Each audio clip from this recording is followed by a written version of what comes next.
I do want to say, I want to respond to your question because it's a great question about the times that we live in. Yeah. So astrology has a lot to say about, the times. In fact, astrology, in its simplest definition for me, is a clock that measures the quality of a moment, as opposed to the quantity, which I can see on the wall on the clock, but the quality of a moment. So to me, the planets at any given moment are always performing a play in the heavens. It's like a big performance of a play. And because I know what I know, I can tell if that play is a comedy or a tragedy. I'm reading the quality of the moment, what kind of time we're in, or a different Mm, word would be to use the German word Zeitgeist or spirit of the time. mm, You can read the Zeitgeist. And so then if we follow the idea of the acorn and the oak tree, then the moment of the beginning would also have a play associated with it, a moment, a quality. And we can read that by looking at the heavens above the person and as above, so below, the key idea in astrology. And then we have the play that starts to unfold at that moment. It becomes whatever it becomes. So that's sort of the key ideas in astrology. But we can therefore look at the zeitgeist or the moment or the unfolding of this moment that is our current times and understand it archetypally and then not be so freaked out because we've, as Nietzsche said, I paraphrase, we can take any what if we know why. mm, Astrology will give you a why to any what if you know how mm. to read it. Yeah. And so if you want to know why the world is so crazy right now, Or we could say, sorry, in another piece of jargon, just sometimes one needs a bigger picture, yeah, a larger picture. exactly. And to give the big picture answer to the small, to the craziness of the times, Mm, there are lots of things going on that are culminating at the same time. The biggest one is the shift from the age of Pisces into the age of Aquarius. And that is called the Great Year, the 72,000 years that the Earth sort of spins once on its wobble, as it's called.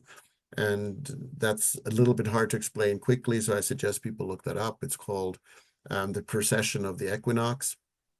Precession of the equinox. Plato even knew about this and wrote about it. He called it the Great Year. There's speculation that he learned that from the Egyptians, who knows, but or from ancient wise people. But the precession of the equinox is explains the ages. And so we're moving out of this age of Pisces into the age of Aquarius. And it's not that someone hits a switch and now we're in a new age, but this is, as the song said in the 60s, this is the dawning of the age of Aquarius. And therefore, it might take a couple hundred years to make the shift from one to the other. But clearly, some things that are emerging in this world are clearly Aquarian and do not belong into Pisces. And there's still a whole lot of Pisces going on. So as we are ending one era and starting a new era in this massive way in consciousness, there's a lot of breakdown, and not all of it leads to breakthrough. Some of it just leads to breakdown. But there's endings, there's death, there is structures that we believed in that are no longer serving us, and so forth. And also new stuff happening, at speeds that we as human beings can't even remember. The conversations around cloning and Dolly and all of that. It's like we didn't have the ethics to figure that out. Well, mm. since then, so much more has happened. We don't Yeah. have the brain to do it. If you tell an AI, to write you a poem about an apple in the style of Shakespeare, it'll do an extraordinary job. Mm, Um, can you copyright that? Who can? mm. Can you? The Who whole can idea of wrap the their head whole around? Mm, exactly. So the whole idea of copywriting, of owning, the whole idea of ownership, when we mm, now have a global mind as we've never had before, just mm, like the bees, in singularly, they're not very smart, but collectively they're absolutely super brilliant. mm, So hive mind, global thinking, collective, connections that we're getting through the internet and now through AI, which is massively more complex than the internet in its capacity, we don't have the tools for that yet. mm, So that's the fear and that's the freak out that so many people have. And then you have all kinds of other, you can make a whole laundry list of the problems that the left brain thinking has brought us, environment and politics and yada, yada. But you can explain all of it through this, that the times are requiring us to deconstruct what we have built because we can no longer be in that era because time has moved on. Yeah. And so when people don't understand some of the key words of the age of Aquarius, like decentralization, global everything, these kinds of things, and want to go back to the 1950s and put women back in the kitchen, Mm. you know, that's pretty dumb. Well, I call that, Or in another way, yes. But in I another call, way, sorry, you go ahead. yeah, I want to finish. So the thought that what I call that is being tone deaf to the age of Aquarius. And when Mm. you're tone deaf to the age of Aquarius, you tell everybody to go back to the office to work because decentralization is out and we're all going to come back to the centralized office. These things are no longer signs of the times. They are outdated. And so people who Mm. are doing these things, you can look at it from leadership perspective, from all kinds of different perspectives, whatever you're in. If you go back to those old ideas that aren't Aquarian, you are tone deaf to the times and you are either too big to fail or you will simply fail. And failing in business is quite common these days. There are malls here, shopping malls, that are completely empty, where there were 100 stores there a few years ago. Now they're empty and there's pickleball courts in them and food courts. That's all that's left. I was thinking about one that I've just been reading a little bit about lately, but in a sense, legacy media. You know that there was an Australian in charge of the ABC who talked about podcasters like Joe Rogan as if he was, had the mark of the devil and all of that, and that how it was preying on people and that. And but it just so happens that Joe Rogan is actually has, whenever there's a program on at night on the ABC, the numbers and Joe Rogan's numbers, like he's already gone way past what's Right. And happening. so And so to me, there's two conversations here. The first yeah, conversation is, do we agree with what Joe Rogan talks about or not, or who his audience is or anything else? And that to me yeah, is not the subject. What's yeah, interesting that the news has become decentralized and everybody mm. and their brother can do a podcast or do a video blog or write what they want to talk about, write their manifesto and put it on the internet It's for $100. decentralized. It's decentralized. This is one of the key words. It's decentralized, it's automated, it's run by robots, a lot of the stuff, or by code. It's digitized. These are words that belong to the age of Aquarius. There's Mm. also detachment that comes with that. There's a certain soullessness to some people with that, but it's Mm. a new kind of form. It's a new kind of soul because we all have that Aquarian slash Uranus slash renegade slash, pardon my French, third finger energy in us. We all have that. When I give a lecture about how to be future fit, it is Mm. about not saying, well, I don't belong in this new world. It's saying what they're actually saying is, I don't know how to activate my own inner renegade. Because as we found out in astrology, you have one. You have an inner renegade. It's called Uranus. Everyone has a Uranus in their chart. Right. So activate your Uranus. That's the part of yourself that Mm. loves to be in this new world. And so if that part of you isn't happy to be in the new world, then that's the therapy you need to go and do and figure out why that part of you isn't happy. So were you told as a kid, if you stick out, they'll throw tomatoes, don't be different, don't dye your hair blue, whatever the sayings were, go back into that part because that's the part you need more now than ever. And I some remember people are very happy with that. in Sorry, yeah, go ahead. scenario planning, they used to say, look towards the fringes, edges, and margins, that it's kind Yeah, of aligned to what you're just saying there, because that's where some of the new emergent growth will exactly. actually be happening. Exactly. And, it was about 10, 15 years ago in leadership, the big buzzword was VUCA, volatility, uncertainty, I forget the other two. But basically, it's a term that comes from the military, and it was really popular in leadership development. Everyone's talking about a VUCA world and how to respond to VUCA and VUCA VUCA.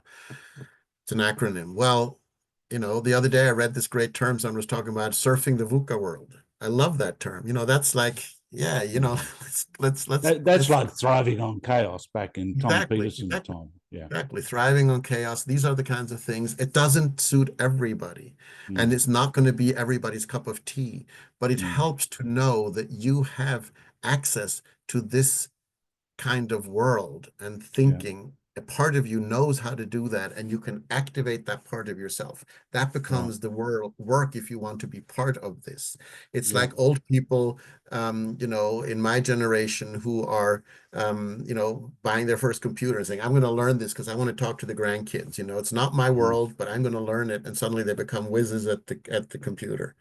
Mm. That's the thing. You have to overcome that fear of what's new and of technology and all those things. The solution is not to go and live in the woods and disconnect from the world, because then you're not supporting the collective, because your input to the hive mind is just as important as that of those who are putting garbage in. Yeah. Okay.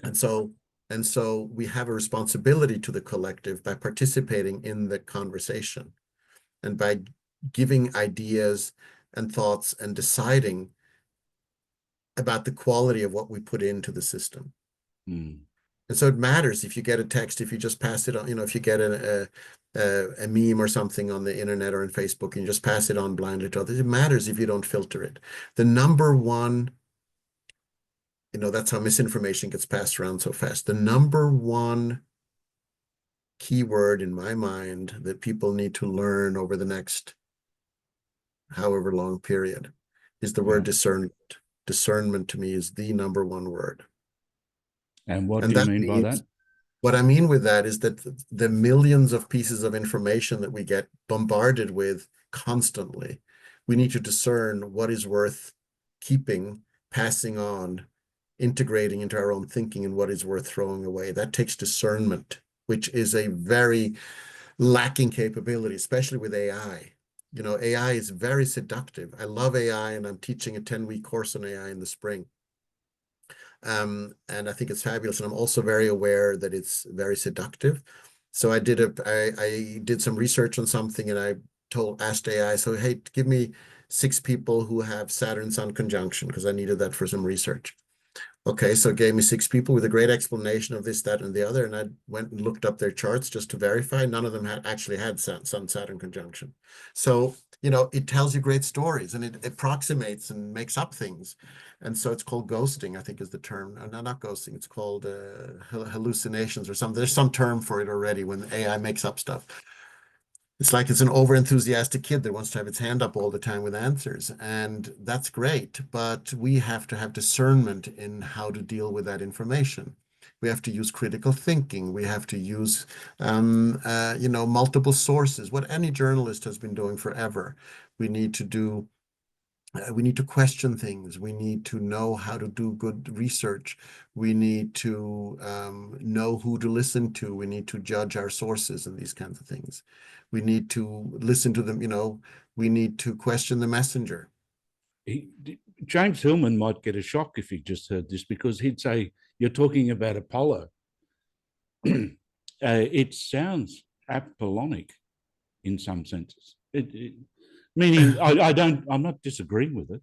I get it, but it's kind of like, but I think it maybe fits with the pantheon, of discernment. Well, Is yeah, I think you're talking about 2 different things. I think the idea that we respond to what's happening in the world with a right brain approach would be sort of a left brain approach is an Apollonic approach. But the information, the way we get it, is more than often an Apollonic bombardment of information. Yes, images come as well, and that's what I said earlier, that we're bombarded with images that we don't discern, or we don't, that influence us as well.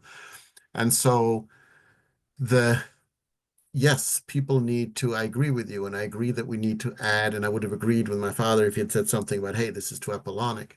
We also need to have a Dionysian approach to it all and take it all in, and so forth. And I think people are doing that in other ways. They're doing that with psilocybin and with plant medicine and with ways that people are really trying to access other levels of awareness and parts of their bodies and of themselves that they've never really connected with. And I think that's all wonderful. That's the Dionysian antidote to the Apollonic rationality. But I'm talking about that when we get all this information, which is mainly what comes in on the phone, because yes, there's a go with it, but there's these people's I get it. ideas, your left Yeah. brain, that we have to be more In India, Laurence, though, I think it's Vishnu, the 4-armed, and then in one arm there's a sword, and then the other there's a conch shell or whatever. It's kind of like you need the sword and the conch shell. And if you want to put it loosely, masculine, feminine as well, I don't know, maybe you get in trouble, but it's kind of like not one or the other. Again, it's both. Multiplicity. Yes, it's multiplicity. It's the same thing. Yeah, they get it. They have multiple gods. They never went to monotheism. Yeah. And you say, okay, so people are coming to, I presume that people are coming to you, you're talking about this time sometimes in the larger context. What would be one other thing that you would come up for you a lot? Pluto, the most powerful of all planets, to me, Pluto is a feminine planet, was misnamed. It's a feminine energy in that it's life-taking and life-giving, the most powerful force that we can ever come across, which is life and death. And that energy is, to me, a feminine energy. Liz Green, a fabulous astrologer, also a Jungian, also agrees with me. She also says that Pluto is a feminine energy. There's some others who say that. Lord of the Underworld, more akin to than rather than Hades, I think of Pluto more like, I mean, yes, Hades is one incarnation of it, but you could also look at Sekhmet in the Egyptian tradition, or Kali in the Hindu tradition. These are very powerful figures. And so Pluto, the most powerful of all planets in all of is moved into Aquarius last year, which is a huge shift and basically emphasizes all the Aquarian energy that's around anyway because of the dawning of the age of Aquarius, and is bringing out a lot of the technology that explains things like the tech bros that are sort of running the world now and standing next to the president in the US. These kinds of things are very the power of tech and the power of taking over Fast. your identity and fast. And Pluto isn't exactly fast, but it's the term I use for Pluto moving through Oh, or over okay. something in your chart, I use the term that bullshit doesn't survive a Pluto transit is a term that I use.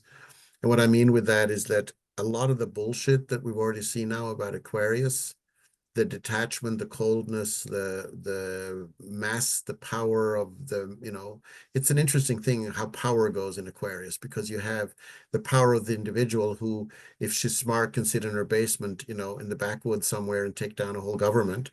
And on the other hand, you can be spied on by the government as an individual. So power goes in this strange way on these networks.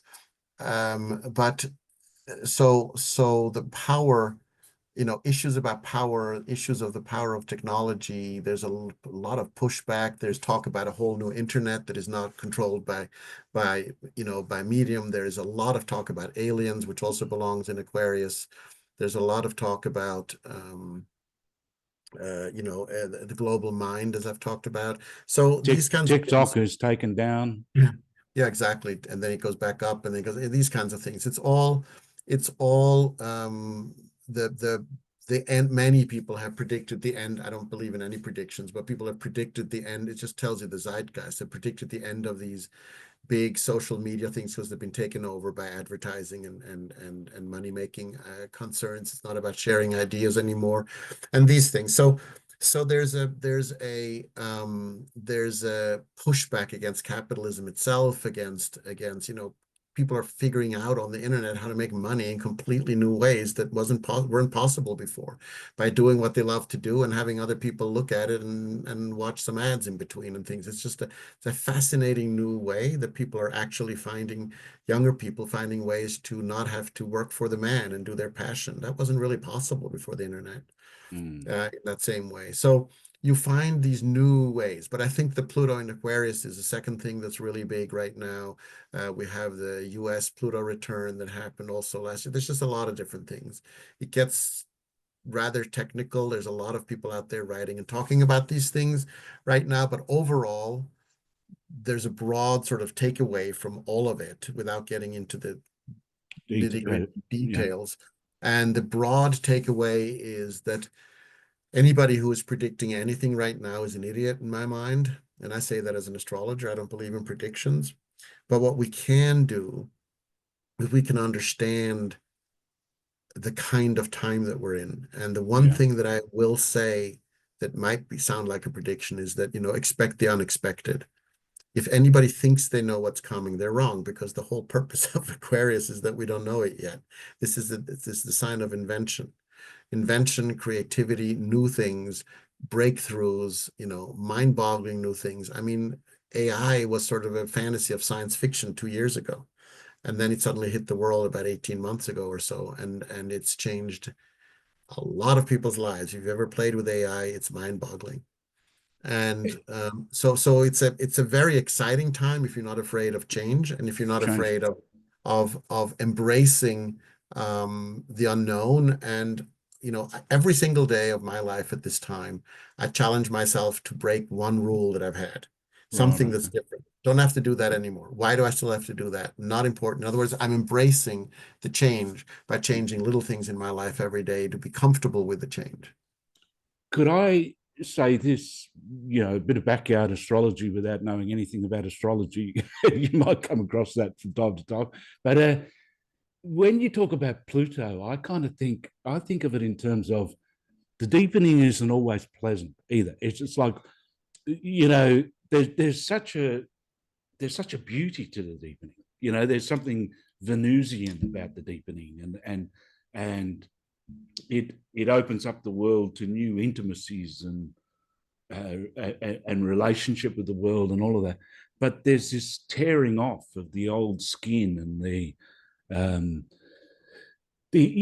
what I'm trying to say is, in short language, that it takes a bit to handle the deepening of the present time too. Not only is there this incredible change, but that pull to depth. Right. And part of it is beautiful what you just said. You're totally speaking my language there, because Pluto, that's why I said it's the most powerful planet, because it takes the most um, soul to activate your Pluto. It's the most soulful in that sense, because it understands no pain, no gain. It understands that suffering makes you deeper and richer. It understands the wounded healer. All of those things belong to Pluto. Passion of transformation, transformative everything, tantra, death, power, sex, all the things that we're obsessed with but don't want to talk about officially, but are all thinking about all the time. Those things are Pluto. So it's the hidden, the most repressed, the most secretive, and the most powerful. And there is a connection to Venus, which is the story of Persephone, Right. where the Venus archetype, Persephone, gets dragged into the underworld, and that marriage and that story for some people is the essence of who they are. And that depends on your chart, but that connection between Venus and Pluto is very, very ancient, and is deeply shown in that beautiful myth, and is in all of us. It's the beauty of the being dragged into this stuff that we don't necessarily want. How many people have said, this horrible thing happened to me, but in hindsight, it was the silver lining that got me to where I am now, and all these things people have said. And I just think COVID was maybe one of those, has often been mentioned as a time when it was kind of, well, there wasn't anywhere to go. Where could one go but down in a way? And but then what has burgeoned out of that? If you see everyone doing Zoom calls or podcasts and that, they say, "Oh, I started in COVID because so much of that happened." Yeah, reflection. People had to slow down. There was nowhere to go, nothing to do, no hyperactivity, and suddenly people started to do some introspection, and some really broke down and had a hard time with it, and others just thrived because finally they didn't have the pressure of going out and making money. They could spend a couple of months sometimes, or even longer, just living in the moment and creating, and that was a huge awakening. Yes, it accelerated this everything I'm talking about today is in there. There's a poem again here. It's part of a poem from Emerson about Pluto. It is not only in the rose, goes on and on, but in the darkest, meanest things, there always, always something sings. That's the thing. That's Yeah, Pluto's that's gift to us. beautiful. Yeah. Yeah, that's exactly it. So I love Pluto. It's my favorite planet. And Yeah. it's also the most feared and the most, because we have the least control over it. You don't dance with Pluto. Pluto dances you, you know. So it is really a And it's a bit powerful. of grunge dancing too half the time. So it's not kind of the dance you had in mind, maybe, of the. Exactly. It's yeah, you will be. I think of the dance of Pluto as a tango, but yes, where you are being led. And it is definitely a intense and passionate and unforgettable. So yes. So what I get from all this as well is that, the Aquarius energy, the Pluto energy, as a characteristic of this time, um, as maybe what, in my language, as energetic patterns, as strong energetic forces around this time. Mhm, To mhm. know, to Yeah, and again, I think of it as activation because I think the energy is always there, but it's sometimes more slumbering or less slumbering, and so certain things come forward. I literally think of our inner stage, our inner life, as a stage mm, with actors, and the planets are the actors, and there are lead characters. I wrote a book called Planets in Play, how the planets are basically how we stage them, how they're staged in us. And so there are lead actors, those that we are most comfortable with, that are at the center of the play. And there are those that are more supporting actors, and there are those that are off stage. And this is also then the sort of the next level of that, taking those ideas of the acting and the stage and working with Richard and his brilliant model of mythodrama, which is embodying these actors into the physical, and using them for leadership development. We then created this new thing called Archetypes at Work, which has been around now for, gosh, 9 years. And we're yeah, working in some very large companies, Fortune 500 companies, and very small, single person shops and anything in between. yeah, And it's a way of leadership development based on these archetypal yeah, ideas that are universal. And yeah, it's popular, I think, because it's a universal language. It doesn't matter what culture it is, how old you are, how you look, or what mm, gender you are. Things like that are totally irrelevant to archetypes because we're down at that level, not here in between where we have all those yeah, distinctions.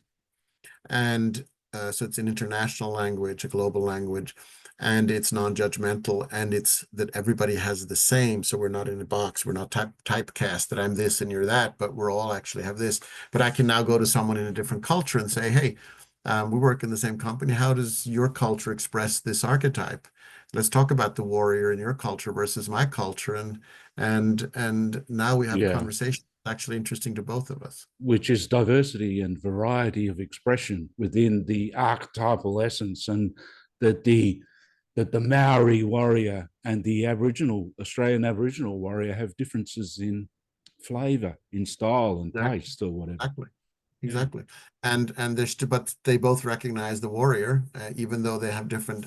Again, the differences come culturally here, and then at the top in their actual expressions.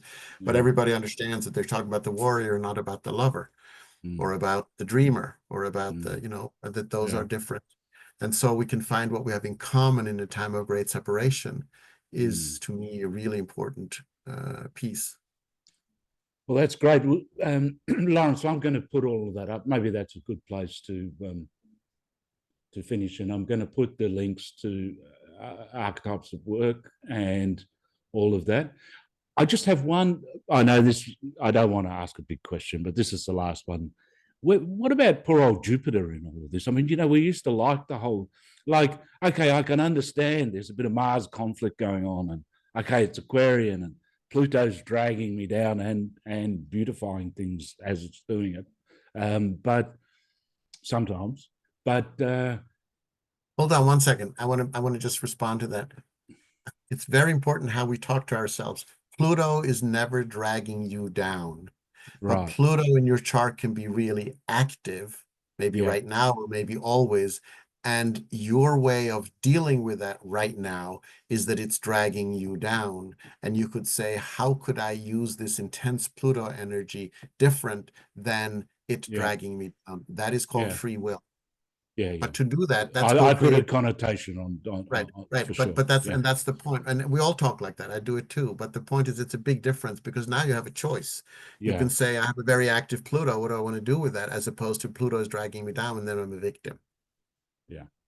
That's But my point. yes, but I would say in my own defense that I have a deep trust in the beautifying process of the Mhm, deepening as well. So, mhm, mhm. that Yep. alleviates some of that. But what about Jupiter, who I thought was this kind of lucky, expansive things? What's happening with Jupiter in the heavens? Well, Jupiter moves rather fast, so it goes around the zodiac every 12 years, as opposed to Pluto, who takes 248 years for the same thing. Mm, So, it's it doesn't stay really that long in a place for me to be that important about zeitgeist. But basically, you're asking something deeper, I think, which is, in times of difficulty, what about the good planets, or what about the happy planets? I think all the planets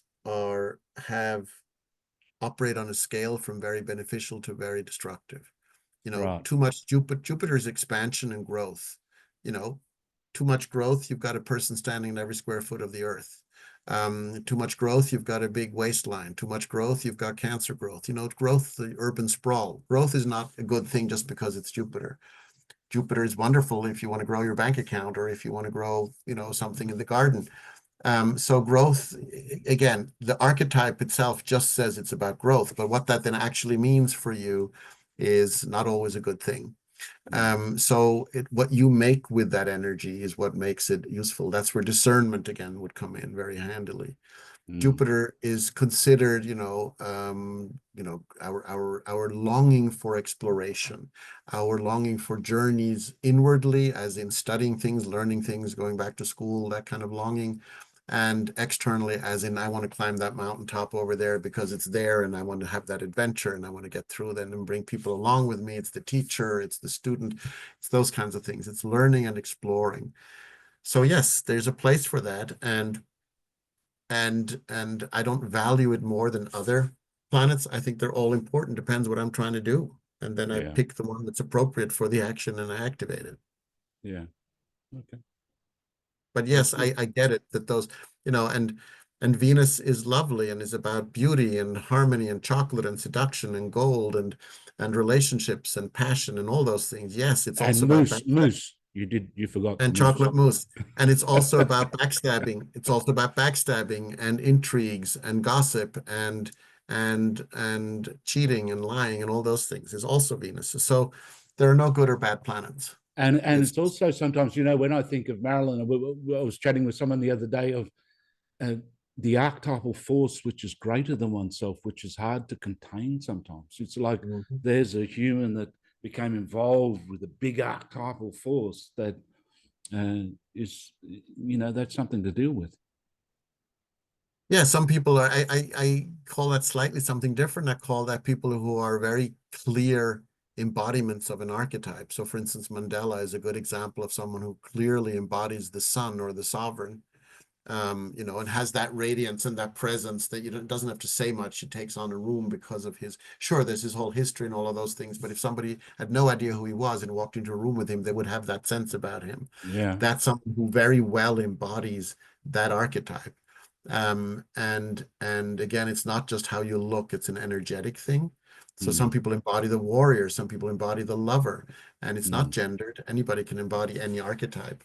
And so we have these sort of people who are good sort of examples of that archetype, but we can't put them in a box and say that they are that archetype, because then we're forgetting the other 9 that are there. Yeah. Okay. This is complexity capabilities to always hold the whole thing in mind. Yeah, that's good. Well, I know we've gone a long way over, Laurence, but it's been a pleasure talking to you, and lots of great stuff in there and lots to think about. So I'd like to thank you very much. I'd like to thank you, John, for asking these really wonderful questions and for taking the time, and mostly for your curiosity. That's a great gift. Thank you. Thank you.